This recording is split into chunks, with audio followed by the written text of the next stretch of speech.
Tushar, as others are joining, let's wait for 1 minute and then we can start.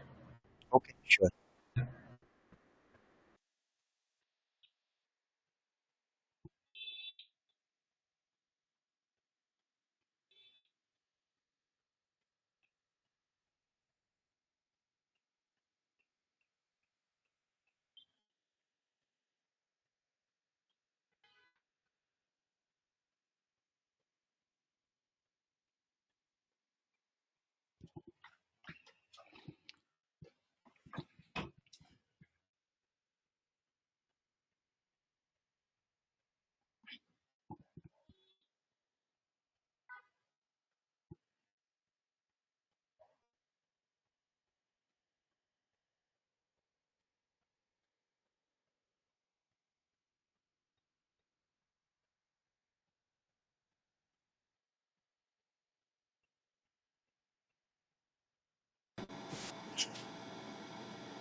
Yeah, we can get started. Rishi, it's okay to get started, right?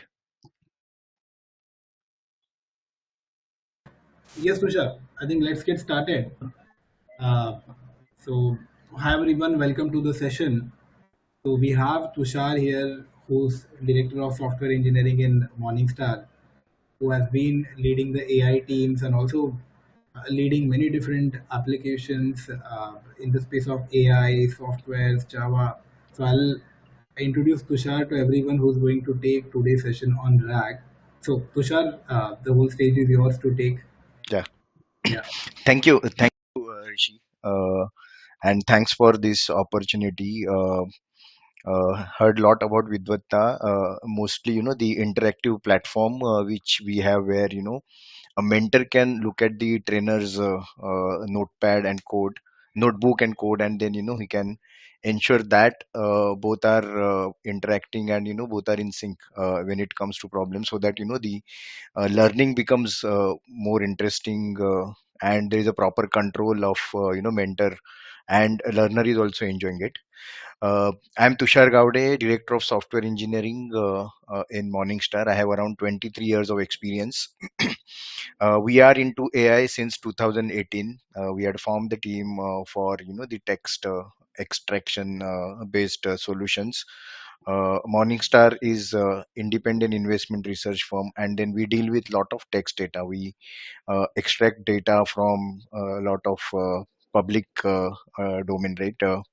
The investment data which is filed by the public limited companies as a form of annual reports and quarterly reports, and there are thousands of data points which has to be extracted.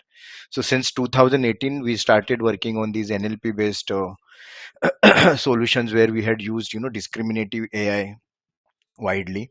uh, we had filed few patents in this space also, especially the generative adversarial network in 2020.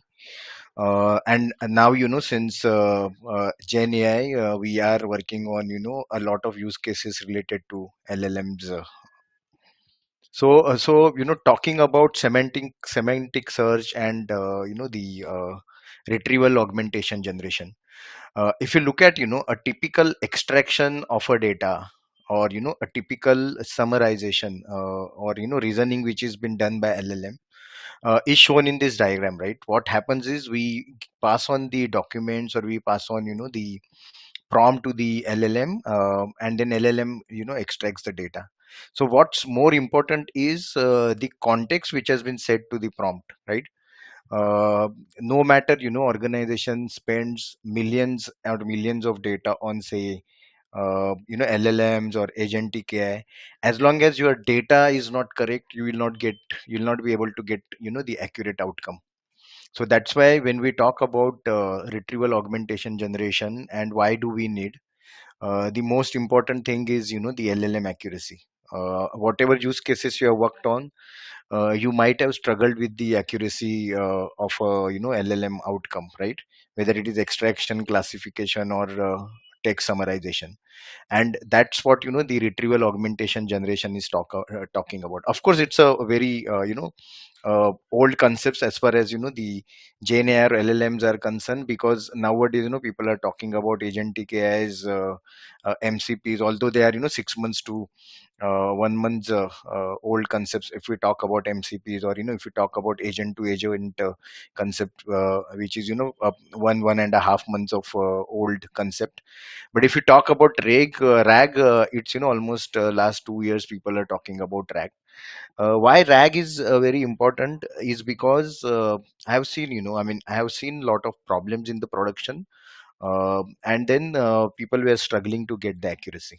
And today I'm going to talk about, right, what is a vanilla RAG, and then how you can improve the architecture, how you can, ensure that whatever RAG architecture or framework you are building, it is ensuring that, you are going to get it the exact outcome or accuracy which you are desiring for. So talking about this slide, what's important is knowledge.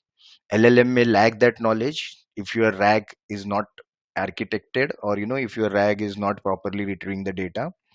Accuracy, LLMs can produce incorrect or misleading information. And contextuality, if the context is not very well set, LLMs may not have sufficient context on specific topics, right?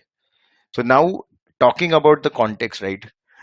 Just to give you an example, of course, if you are from the AI or data science programming field, you must be knowing it. But one of my favorite sentences, or a question which I ask in interviews is the sentence, right? The CEO of Apple eating apple, right?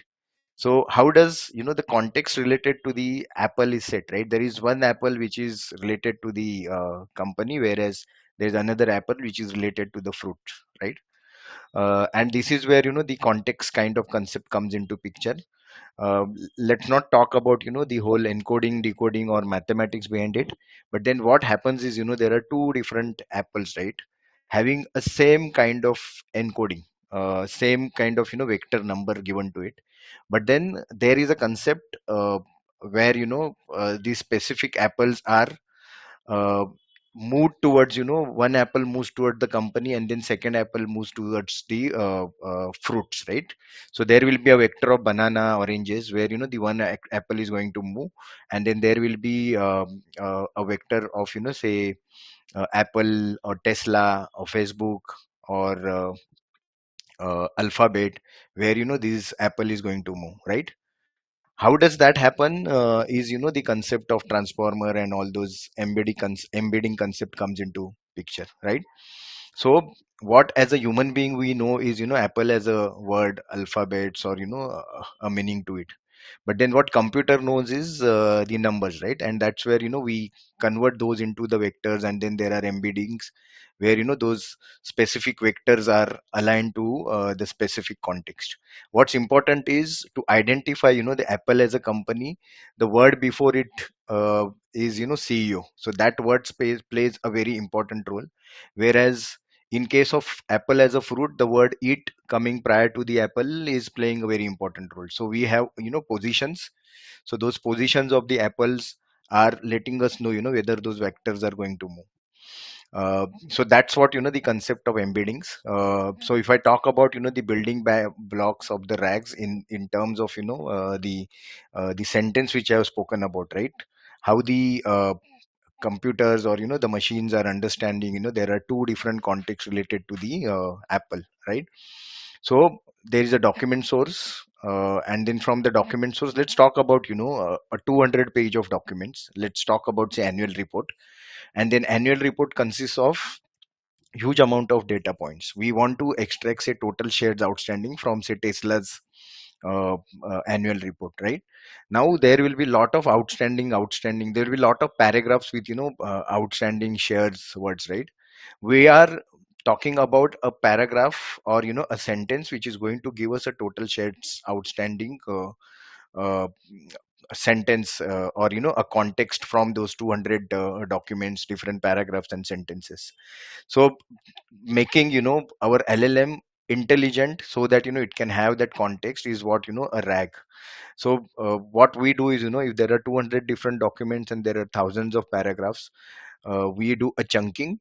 A chunking can be done on the character based, chunking can be done on words, chunking can be done on sentences. So we do a chunking where the transfer part comes into the picture. Then while having the training, we just try to have different queries. So that is where the domain expertise come into picture, how to extract that uh, specific data. And what happens is, all this chunking has been embedded, and then the specific embeddings have been stored into the vector store, right? uh, Once that has been stored, we do a similarity check with those specific chunks with the queries. And then we form a chunk context, and then that context along with the runtime query is passed on to LLM, and then LLM gives us the accurate outcome. So that is what a vanilla RAG which talks about. uh, so I have spoken about semantic search process. This is a typical diagram which talks about there is a query coming from the user which says that find cat videos. And like I said, during the training time, what we have done is we have added a database. And then this vector database consists of embeddings of funny kitten, dog training, at pet care tips, right? The moment this query comes, the query is converted into the vector, and then this has been checked with the embeddings. We get a similarity calculation. And you can see, right, along with this vector database, there are similarity calculation which gives pet care tips as the highest ranking. And then you get a pet care tips as a most similar ranking, and based on that, the context have been set to LLM, and then LLM gives us the outcome. Now in this cat, kitten, and feline is the words related to the cat.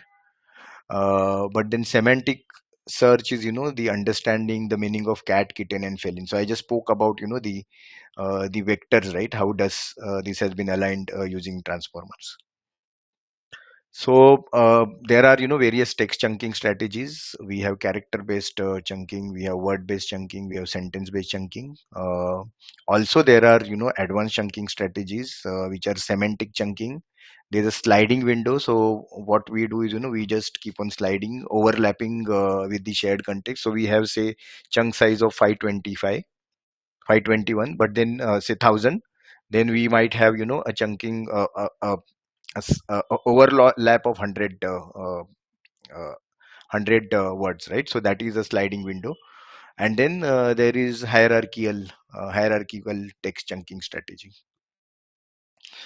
um, from chunk to embedding, what happens is chunks have been created.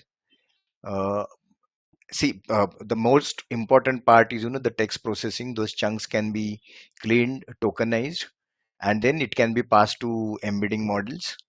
Once those embedding models creates those embeddings, we push those embeddings in the vector databases. There are various vector databases: Pinecone, VV8, ChromaDB, Fize is by Facebook, and then Quadrant.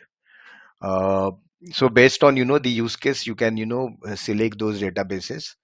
And then So Tushar, just to halt, I would just like to add that, guys, like if you have any questions, if you want to yeah, ask anything, please be open to that. Like it's an open forum, so you can stop, and if you have any queries, you can ask it anytime. Yeah. yeah, So that's the only thing I wanted to add. Please, Tushar. yeah, sure. So yeah, any question anybody has, you can ask. Okay, fine. Yeah,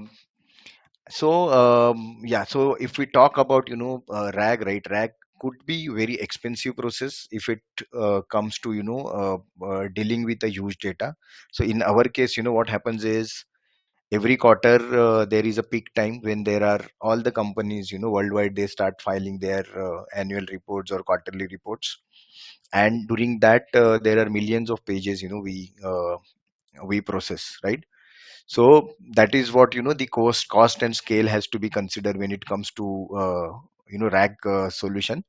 LLM cost is different, but the cost which you are using for RAG processing is also very important, because uh, it can cost you a huge, especially on the storage front and the compute front. Okay, so uh, that's what the embedding is. Once you have the embedding and then you have the query, the next step is the similarity techniques. So in similarity techniques, the most popular and most commonly used is cosine similarity.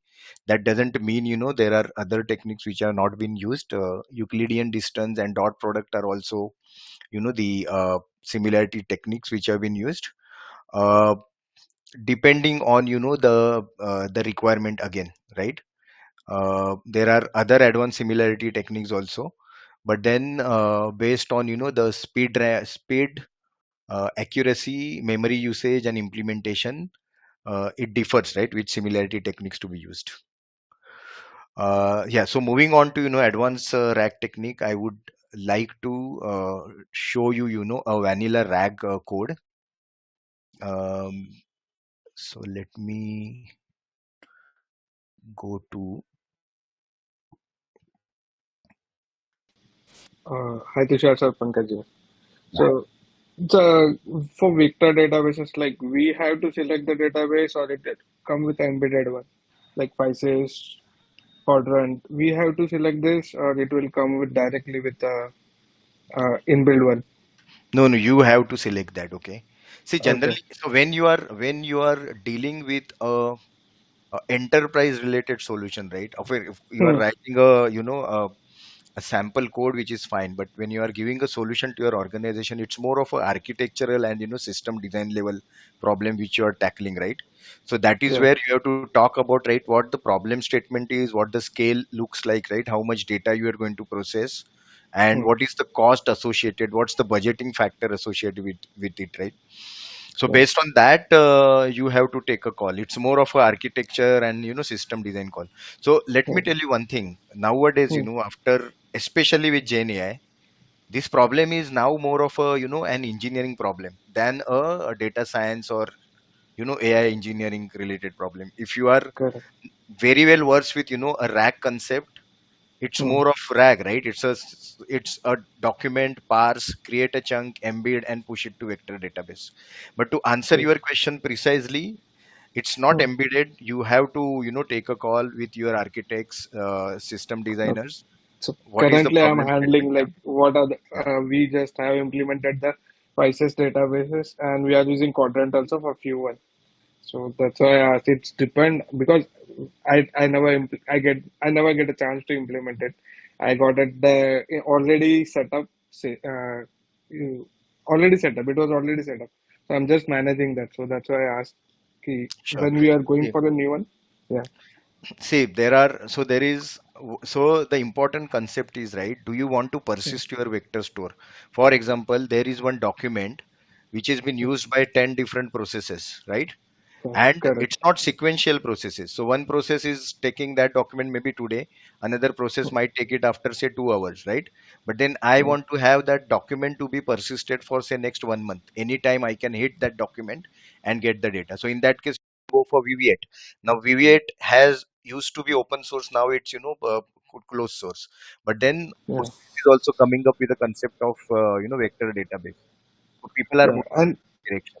correct. But like now, quadrant also like gave the fast search and filtering also. Yeah, we would have the text and vector search both included. So maybe See, as it's long so. as I got your point. Yeah, it's my depend on your totally organization use how case, they want to it extract. it completely depends on your use case. Correct, if you correct. want that Yes. vector database to be persisted for say entire lifetime, Hmm, because anytime you can come and retrieve the data from it. So in that hmm, case you have to think of a huge, I mean a proper solution.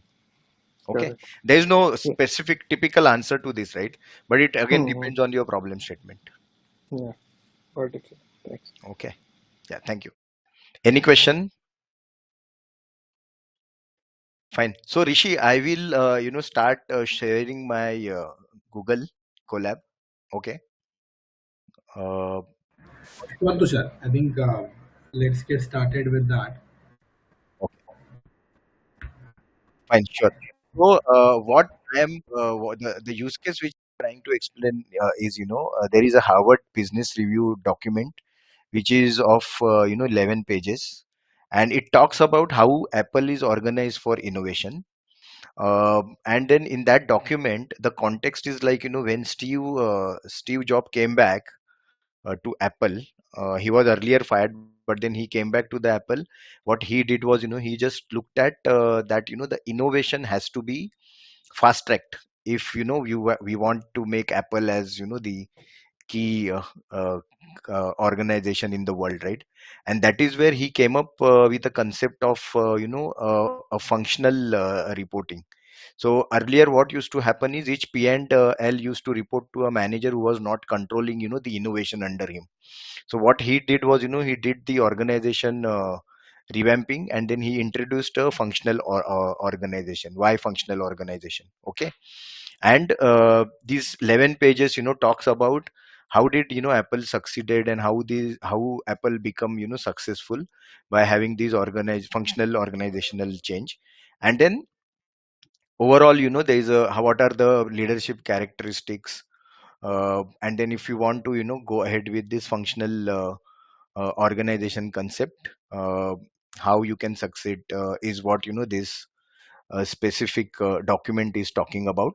Okay, now what I have done is I have used this document to ask the question and generate the summary from this document. So we are going to make use of vanilla rag, uh, and then what we are going to do is we are going to use, of course, Gemini 2.5 Flash, because it can be used with free API key. And we are going to create the chunks. Chunk size would be 512, and then we have chunk overlap, which I talked about, the chunk chunk sliding, window sliding. And we will just go through this, how I have made use of chroma db, and then we'll just talk about the plain vanilla concept. Once it's done, I will talk more into where how can we improve, and where people struggle when it comes to the accuracy of LLM using RAG. Okay, fine. Any question? Okay, No, sir. Yeah. yeah. So what we are going to use of is a LangChain. So I already have installed LangChain community. Also, I have used LangChain Google Gen AI, PyPDF for PDF loading, and then Chroma DB. Okay, so this is my import. What I have done is, I have just created this sample config class, so that vector DB and embedding models, all those can be used here. Okay, I have used sentence transformer for embedding. I will just talk about the re-ranking concept. Okay, re-ranking concept is considered to be more advanced technique. It's not a part of vanilla, but I have just added into this. And then vanilla 2.5, sorry, Gemini 2.5 Flash is the one which I have used. The temperature would be kept as zero point 0.1, and then the maximum token generated would be 1025. Okay, so I will run this. Uh,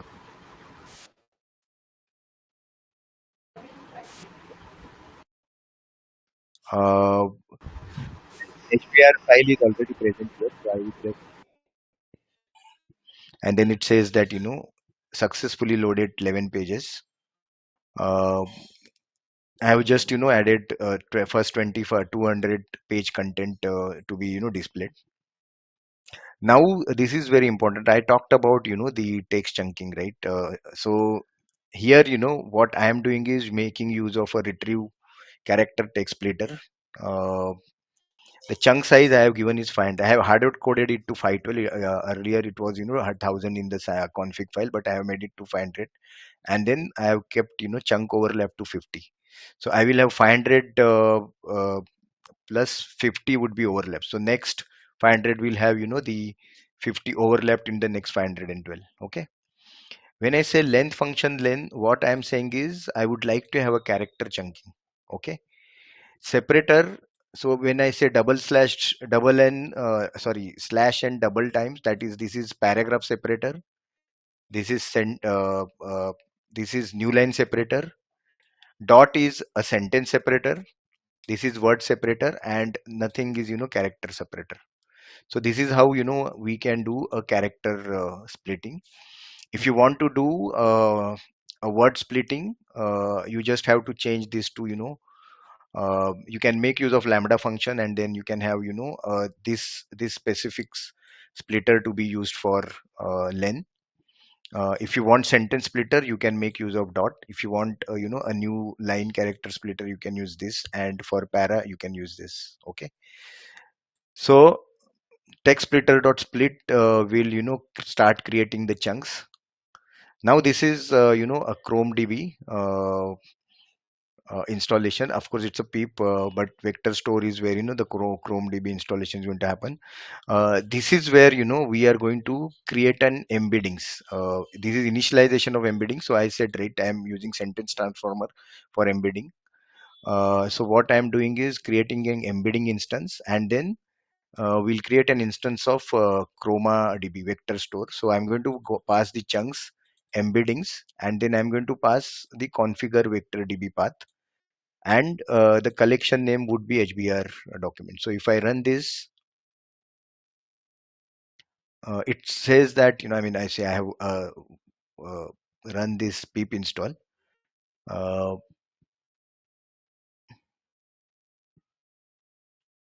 yeah, the moment it runs, what happens is in my sample data, I have got a Chroma DB vector database created, and I have said, right, the name is HBR document. So collection name is HBR document. So this is where the vector DB is created. Okay, and then this is chroma db.sqlite. I have set vector store.persist. So now those chunks have been embedded, and then it has been stored into the vector db. This is my Google API key. Uh, Google API key, you can get a free to run certain Google's Gemini models. So Gemini Pro it will not work with, but there are Gemini 2.5 or 1.5 Flash models in which you can configure, and then you can make use of this API key. So this API key I have passed here. Model name is Gemini 2.5 Flash. It is in the config file. Temperature is set to 0.1, and then max token is 1024. Okay. So this is all model setting. Next is prompt writing. So for prompt writing, what we have done is we have used system message, and then a user message template which has been imported with chat prompt template. And what I am asking is, you are an expert business analyst specializing in Harvard Business Review articles. Your expertise includes strategic management and organizational behavior, leadership and innovation frameworks, business case analysis and best practices, industry trends, and competitive dynamics. So I have given all the system instructions.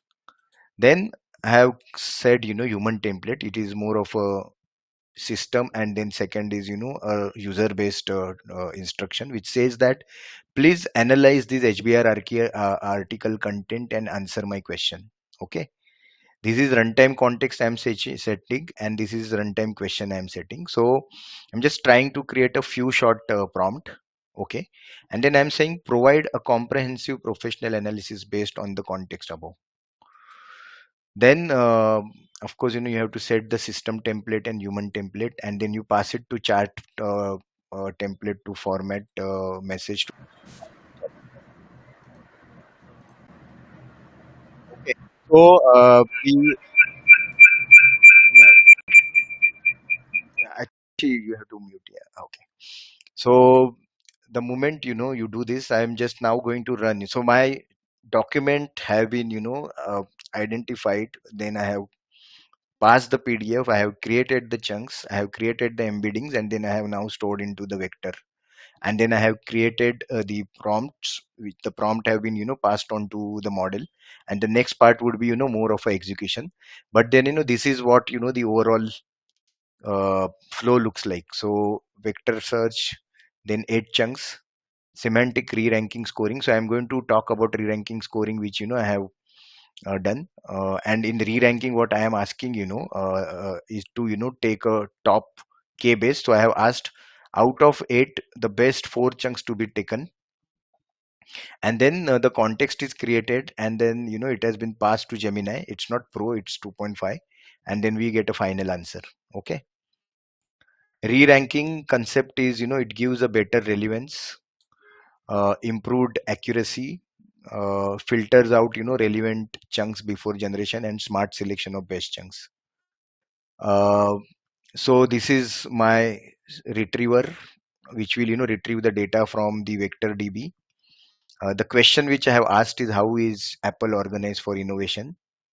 And this question will be passed to the retriever to get get the chunks. Okay. So it has initially retrieved the 8 chunks. Now what we are doing is we are trying to take a re-ranking. So re-ranking model, we are making use of sentence transformer.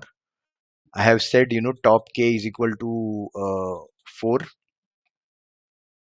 and re-rank dot encode is where we are passing the question. Re-rank model dot encode, we are passing the document text. Document text is coming from the chunks. Okay, all the 8 chunks. Now this is very important. I spoke about the similarity search, right? So I have talked about, so we have taken cosine similarity. Cosine similarity is simple, right? The vectors, if you pass to cosine, based on the angles of the cosine, the closeness of the vector have been defined. So I just talked about the example of apple, right? Why apple is close to mango? Because the cosine angle of a apple vector and mango vector is 0. That's why they are similar. Similarly, why apple is close to, say, Google? Because their cosine angle is same, and the similarity is something which has been caused by, I mean, found out by this algorithm. So this is where you get a similarity score. Once you get the similarity score, you just get the re-rank documents. You have we have written logic which will find out the similarity and then give us the uh, re-rank documents, which is the first top k is we are taking 4 documents. So top 4 documents will be, which are quite similar to the uh, that similar chunks are been taken, which are similar to the question which has been asked. Okay. Once that is done, what this is more of an execution. So what we do is we are passing the Gemini model. Chain type is of how the retrieve chunks would be combined. Retriever is retriever. We have seen the retriever instance in the upper cell. Chat prompt we have seen, right? We have created a chat prompt, and then we have asked, I mean, we are saying the return source document to be true. uh, what happens is, after this we are saying rack chain dot combine document chain dot llm chain dot prompt. Okay, which returns the prompt. Now this prompt will have all the 4 chunks as a context, and then question will also go in the question, right? That is where we create a formatted prompt. You can see this is the context which I have created. every context, right, in the loop is going to run. So we have rerun chunks. So chunk one, then there is para added. I mean slash and added. Then there is chunk two, then there is chunk three and chunk four, which will be created as a context. And then this context will be set as a formatted prompt along with the question. Now this formatted prompt will be passed on to llm.invoke, and then it will give us the response. And then we have question as question and rerank documents as source document, and then response.content as the result. Okay, so if I run this, my result array will get generated, and if I print this, I am getting the answer. Okay, so the answer is based on the provided article context, the Harvard Business Review article, How Apple is Organized for Innovation by Joel M. Podolny and Morton. Central theme. So this talks about the answer, and then it gives the key insight uh, from provided context. Core organizational principle. The article subtitle. It's about expert leading expert. Directly indicates the functional fundamental principle guiding Apple's organizational structure for innovation. It suggests it's a fundamental principles, and this suggests a leadership model where deep domain expertise is prerequisite. And then limitation of analysis. Okay, so therefore a comprehensive analysis of how Apple is organized for innovation beyond high level principles of expert leading expert. It's more of Steve Jobs came up with saying that if there are non-functional leaders who are trying to drive their P&L because they have a skill set of mainly driving the P&L, and then they are not into the expertise or not into the innovations, they won't be able to drive. And that's where the Steve Jobs came with the this specific concept of functional leadership, and that is what it has summarized. So that's what the vanilla rag is. uh, I will just now you can see my presentation, right? PPT. Yes, yes, we can see it. Okay, so this is Tushar, uh, you can do full screen rather than code share.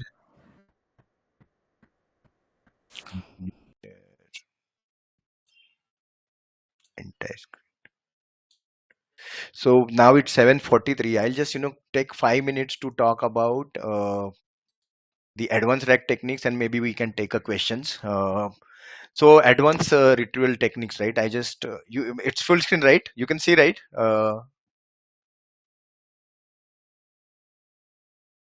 Rishi, you can see the full presentation, right? Yes, Tushar, it is visible now. Right. Okay. So yeah, see, I have a team of 20 data scientists, and we saw a lot of problems, okay, related to lag or LLMs. In the initial stage, where we are struggling with the RAG was, we were using vanilla RAGs, and if you have a huge set of documents, setting the context is very important.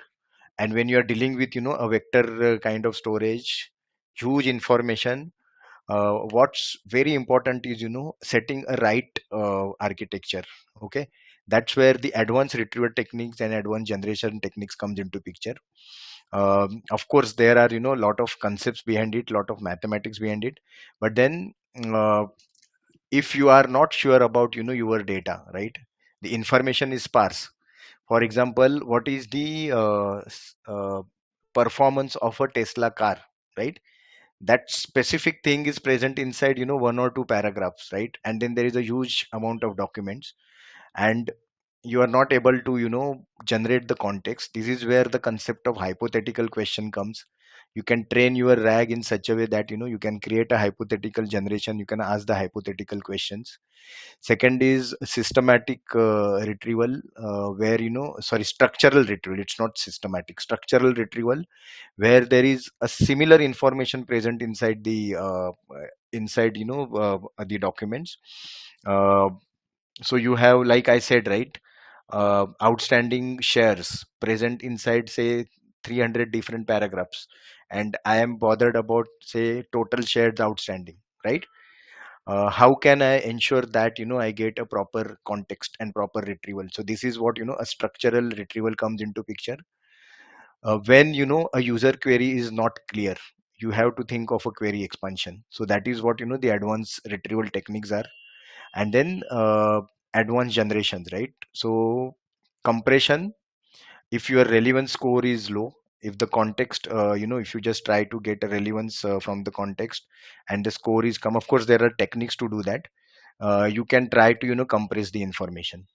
Re-ranking is something which I have shown you, right? uh, Re-ranking is again the part of compression. If you are re-ranking, what you are doing is, out of 8 chunks, you are compressing it to 4 chunks, right? So these are the things you have to think of. uh, See, generally, a rugged RAG architecture, which is going to give you a very good accuracy beyond, say, 70 to 80% or close to 90%, should have all these components which I have spoken about. Okay, I have not spoken about agentic RAG. That is also a concept, where you can just keep on fine tuning your query. You can keep on fine tuning your context by making use of agents. That concept is also becoming, very popular. As long as your data is clear, as long as you are getting a proper accuracy, you can go into those concepts. But if you are trying to build a RAG architecture, it's not just a plain vanilla RAG which I have spoken about. You just have to go back, look at your data, what is the nature of your data, and the context which is set is right or wrong. If the context is not set, you are confused, just go for hypothetical retrieval, go for structural retrieval, or you go for more concepts where you can get a proper context, because it's garbage in, garbage out. If your LLM is not getting a proper information, you will not be successful in your project when it comes to accuracy. So this is a simple production setup where you have user asking the query. The query is getting embedded. You have vector DB in which already the document chunks have been stored. Those chunks have been retrieved. Now if you find out, right, there is uh, relevance, or there is hypothetical situation, or there is structural situation, the block of retriever or compressor is very important in your architecture. Once it has been passed to this retriever and compressor, there are another set of chunks are coming up. Those chunks can be further optimized to create a proper optimized context. That context will be passed on to the LLM, and then LLM output can be again filtered, and then user can be given the output, right? So that's what the typical RAG architecture is. Of course, you can think of a agentic RAG also in this specific architecture, but to make this webinar simplified and think of the vanilla RAG and advanced technique, I just talked about this. So this brings to the end of the webinar. Okay, what I tried to talk about is the practical industrial problems where people are giving a solution making use of Gen AI. Where they are struggling is more of a context, and context is very critical aspect of any kind of solution you are giving. No matter you are spending lot of dollars, but if your data is wrong, it will spit out the garbage. And that's why understanding these concepts are very important. So that's what I just wanted to talk about. I am left with 11 minutes. If you have any question, you can ask me.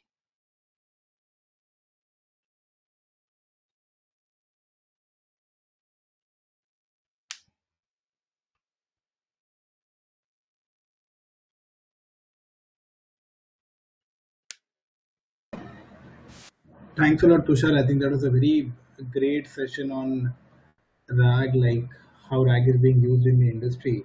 Guys, like, yeah, Tushar is here. If you want to ask any questions, please go ahead. Tushar sir, how you decide the which LLM you are? We have multiple LLMs like Gemini. We have GPT-4. We have Cloudy. So Right. how we are deciding, okay, which one we have to go? See, it is again, it is again on, so what your organizational policy is. Okay. What are the terms and condition your organization has? Based on that, you have to take a call. Of course, there is a legal aspect to it. uh, you have to go through your organizational legals aspect, where the specific LLM is okay to use or not. Generally, people are using chat gpt because most of the companies are using Microsoft Azure, where they have the access to chat gpt, and then there are NDA signed with chat gpt, so that the data will not be intellectual property will not be used by anyone. Of Mm. course, if you have a Google, then you can go for Google. Anthropic, you can go for Anthropic. Now, coming back to your answer, what your organization provides is the priority, okay, because there is legal aspect and there are lot of uh, thought process going behind it. uh, if there is no restriction, you have a startup, or you have option, you have access to any of the LLMs. What you have to do is, with your use case, which LLM is giving you the right outcome. It can be, Okay. it can be Gemini Pro, it can be Chat GPT, right? Or it can be Mm. open source also, DeepSeek also. uh, Yeah. Again, I mean, we can't answer this question, which is the right approach to do it. All Mm. LLMs are doing great. Based on your use case, based on your organizational policy, you can go ahead with. And again, of course, the cost factor is also very Correct. important. It's not, Okay. you know, spending a lot on you. Yeah. Hi, Tushar sir. I have a question about the config. If I mean, I don't remember the code very well that we saw, but I think you used a config file at some point. Is the config file an object we created from the class? I mean, I want to know the contents of the config file. What did we Yeah. specify? uh, See, this was what I had run, it was a Jupyter notebook, right? But when it comes to a professional code, right, in a production environment, what we are going to write is, all the classes. So all the code has to be converted into the class and the functions, right? And it has to be a proper, following object oriented concepts. It's a, uh, proper professional and industry based code, right? I had shown you the class, which was more of a config, but then generally that also doesn't sit in the config class file. It goes into a different property file. All the passwords, my API key was also exposed, right? Which you are not supposed to expose. It has to go in the secret manager, right? So that is the way the actual, the code, industry code is done. Uh, I have just shown you a simple Jupyter based code. But to answer your question, there was a class which was having the all the configs in it, and then that class was something which I had loaded in the memory, and then I was using making use of all the variables of the class, right? Yes, sir. Makes sense now. Yes, thank you. I was actually trying to experiment with RAG, and I wasn't aware that you need to create a retriever for all the embeddings you make. And I was trying to replicate something I found of GPT, but it wasn't working well. I'm going to try it out now See, after the hearing best from you. best thing is, you are now into AI era. Okay, you don't need anyone. You what is needed is, you just go for Google Colab, login. You just think about your use case, set a context of your use case, that this is the document I would like to have a RAG. Please write a simple vanilla RAG code for me. Just get that code and try to understand. You will get all the retriever, you will get all the chunkers, embeddings, everything. Okay. Understood. Understood. Thank Let's you. try to understand. Now, nowadays you are in an age of information with AI, right? So you can understand any concept simply. Thank you. I'll try it out. Yes. Yeah, hi Tushar, Om Prakash Patel this side. Hi, Om. Yeah, so Tushar, I have one question. So, like, how do we decide like what retrieval technique we want to use for the retriever? Like, based on the data, or like, do we need deep retrieval, or See, this is yeah, see this is very important question, and important aspect of your overall solution you are providing, right? Because data is very critical. Let me tell you one thing. We have spent three quarters on cleaning up of the data. We had spent maybe 1 or 2 sprints or 1 quarter to just create a model and then tuning the hyperparameter.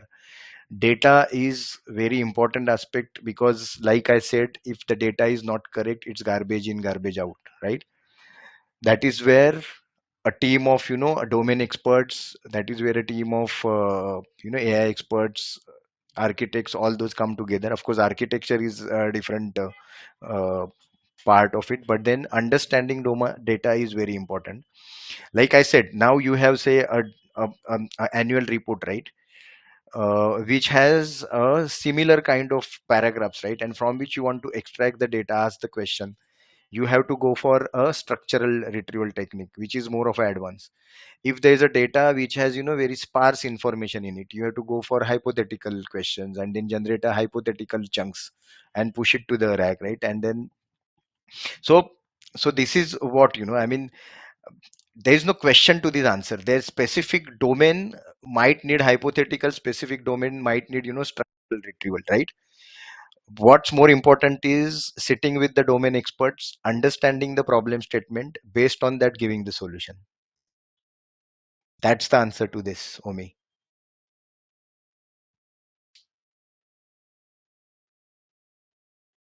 Hello, you are on mute.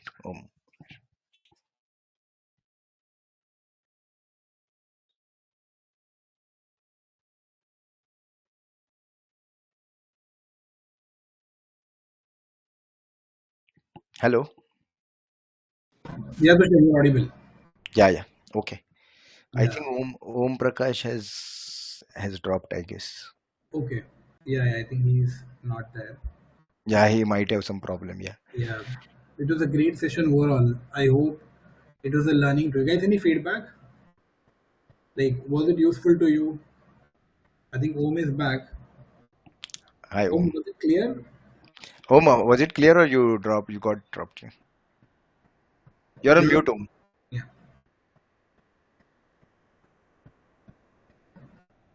I think Om is still struggling. No, actually, it's an app issue. If you try to unmute, it will drop. You're saying if you unmute, you will drop? Yeah, yeah, yeah. That's it happened with me also 2 times. Oh, Okay, okay. Yeah, Sure, sure. Thanks, Pankaj, for yeah, letting know. Yeah, one thing is, you guys, like, if you open the mentors code section, there is at the top center, you will have a mentors code. So you will have all the code within that which Tushar ran right now. We will also share the notebook separately. And if you want to practice, you can also start the kernel. And starting the kernel, you can run the code also within the platform. Okay, so you will be able to do that. yeah. yeah. Sure, sure. We'll check. But use your Google key. Yeah, Yes, yes. I'll delete my Google key now. Yeah. Yeah, you Om, can use. Om, you unmute now? Uh, it seems Om has some problem. But Om, if you can hear, I have answered. What I have answered is, your domain is the solution. You have to understand the domain. You have to sit with your domain expertise. How is the data sparse or is the data dense, right? Based on that, you have to take a call of a solution for the retrieval technique.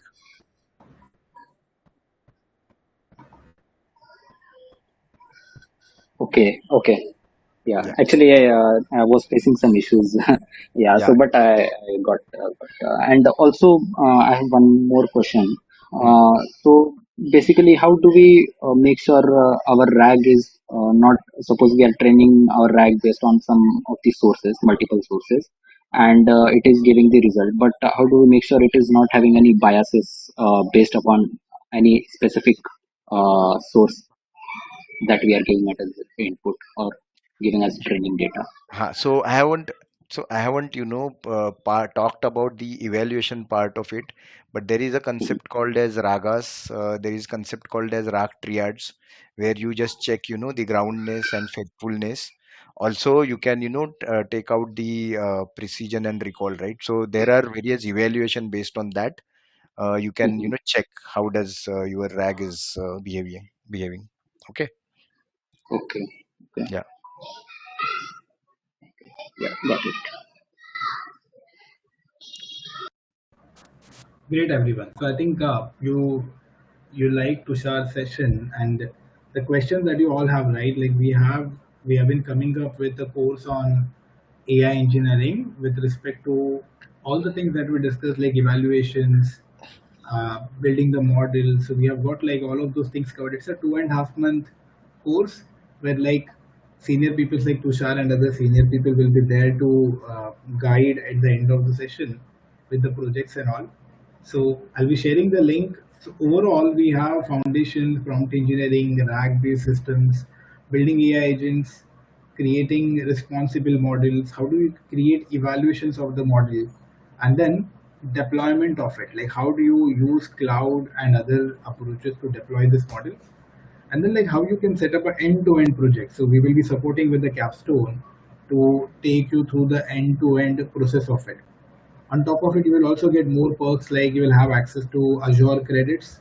Also, you will get credits to access the cloud for Capstone project, not just for the Azure, but even for building your Capstone, you will get full access to the cloud and different resources. We keep like a small batch sizes.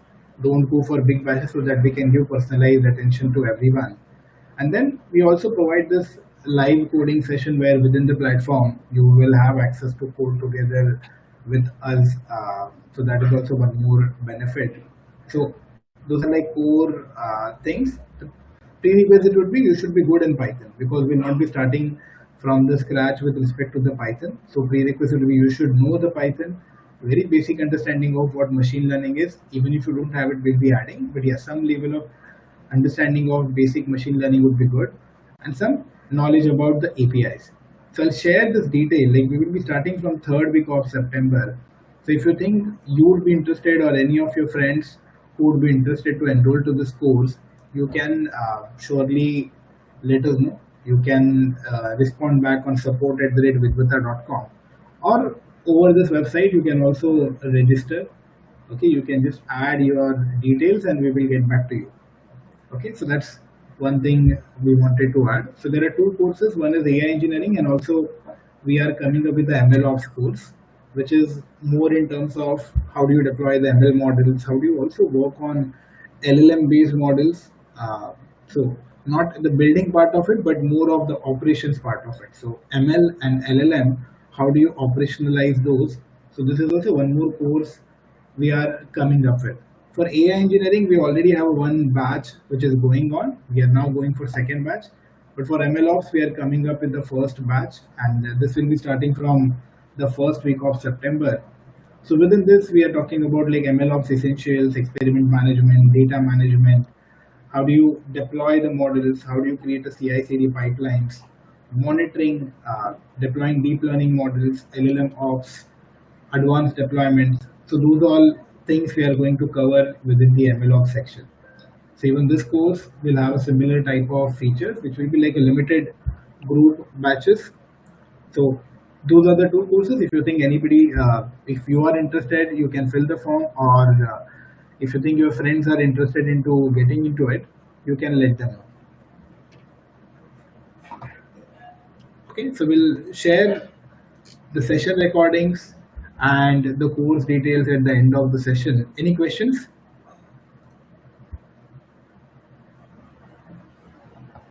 No, Rishi, we are good to. Great.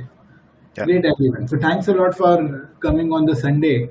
I hope it was a good session to you all. I hope you enjoyed it and got to learn something new. And thanks a lot, Tushar. It was a great session. Uh, Great. We will be seeing you again more on Hmm. the sessions. Thanks, Tushar sir. Thank you. Thanks a lot. Yeah, yeah. Thanks. Thank you, everyone. Have Have a good day. Yeah. Thank you, Good day. everyone. Bye. Have a good day. Bye. Thank you, Tushar. See you all.